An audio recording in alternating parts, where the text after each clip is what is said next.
Le Seigneur nous demande dans Apocalypse 3,18 d'avoir un vêtement blanc, afin que tu sois vêtu et que la honte de ta nudité ne paraisse pas. Apocalypse 3,18.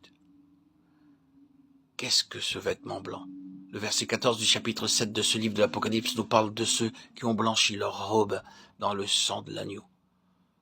En effet, toutes nos souillures provenant de nos paroles, nos pensées ou nos actes mauvais se sont attachés à nous et ne peuvent être enlevés simplement au moyen de la repentance et de la confession. Dans ce monde mauvais, dans ce monde mauvais, dans ce présent monde impur, nous sommes continuellement souillés, soit dans le domaine des pensées, des actes ou des paroles. À certains moments, nous sommes tous troublés et assaillis par des pensées mauvaises et impures. Pensées de haine, d'animosité, de jalousie, de suspicion, d'orgueil, d'impureté, de convoitise, de rébellion ou d'entêtement. Toutes ces pensées nous souillent, nous salissent. Aussi, ne pouvons-nous être purifiés de ces souillures par aucun effort humain. Seul le Seigneur, par la puissance de son sang précieux, a le pouvoir de nous purifier. La parole dit que nous sommes lavés par ce sang, nous sommes purifiés par ce sang, nous sommes purgés par ce sang, et finalement, nous sommes sanctifiés par ce sang. 1 Jean 1,7, Apocalypse 1,5, Hébreux 9,14. C'est dans un but très précis que le Saint-Esprit a utilisé ces trois termes différents, purifier, laver et purger. Si vous éclaboussez de la boue sur votre vêtement, vous pourrez au moyen d'une brosse vous débarrasser de ces impuretés. C'est la purification. Supposons maintenant que votre vêtement soit très sale. Dans ce cas, la brosse seule ne suffira pas, mais vous devez utiliser de l'eau et du savon. Mais quand il s'agit de vases d'or ou d'argent, il faut utiliser le feu pour les purifier. De sorte que pour purifier ces objets en métal précieux, il faut qu'ils soient littéralement purgés de leur scorie. Nous avons besoin du sang précieux de Christ pour nous purifier, nous laver, nous purger de toutes nos souillures. En effet, seul le sang de Christ peut opérer une œuvre de purification, de pureté profonde en nous. La parole dit dans Hébreux 9, verset 22 et chapitre 10, verset 19, que nous avons été purifiés par le sang précieux, afin que nous ayons la hardiesse d'entrer dans les lieux saints.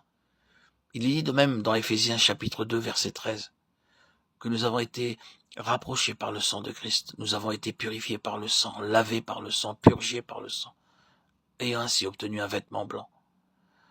Chaque fois que nous voyons souillés par une parole mauvaise, une pensée mauvaise, un acte mauvais, nous disons par la foi, Seigneur Jésus, je suis souillé. Par ma parole, par ma pensée, par mon acte, je suis souillé. Je m'humilie et, s'il te plaît, pardonne-moi, je t'en prie, Seigneur, purifie-moi, lave-moi, purge-moi par ton sang. Chaque péché que nous commettons par la pensée, par la parole ou par l'acte laisse une marque, une trace dans notre conscience. Ces souillures, ces éléments d'impureté qui sont inscrits dans notre conscience ne s'en iront pas simplement par la confession et la repentance. Il nous faut en plus le précieux sang de Christ afin d'être purifiés, lavés et purgés.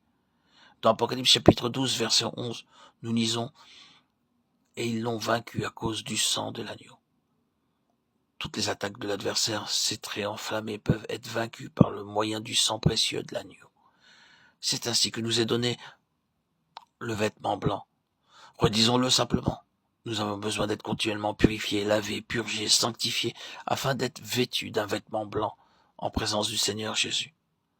Prenons un exemple, celui des médecins et des infirmières dans les hôpitaux. Très fréquemment, ils doivent dans la journée se laver soigneusement les mains afin de pouvoir traiter les malades.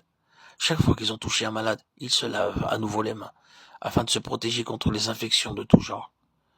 De même, spirituellement, nous devons veiller à demeurer continuellement purs, étant exempts de toute souillure, par le moyen du sang précieux de notre Seigneur. Car la parole de Dieu dit, sans la sanctification, sans la sainteté, nul ne verra le Seigneur.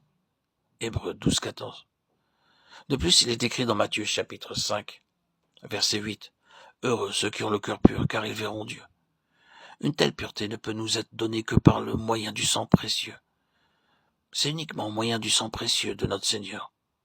Il nous faut une foi forte et ferme dans l'efficacité du sang de Christ. Beaucoup prétendent que ce n'est plus à la mode de parler du sang. Cependant, le Seigneur Jésus lui-même a affirmé à 8 reprises que si nous ne mangeons sa chair et ne buvons son sang, Nous n'avons pas la vie en nous-mêmes. Ainsi, gardons bien cela dans nos cœurs. Il nous faut donc, pour accéder au trône, avoir un vêtement blanc purifié par le sang du Seigneur.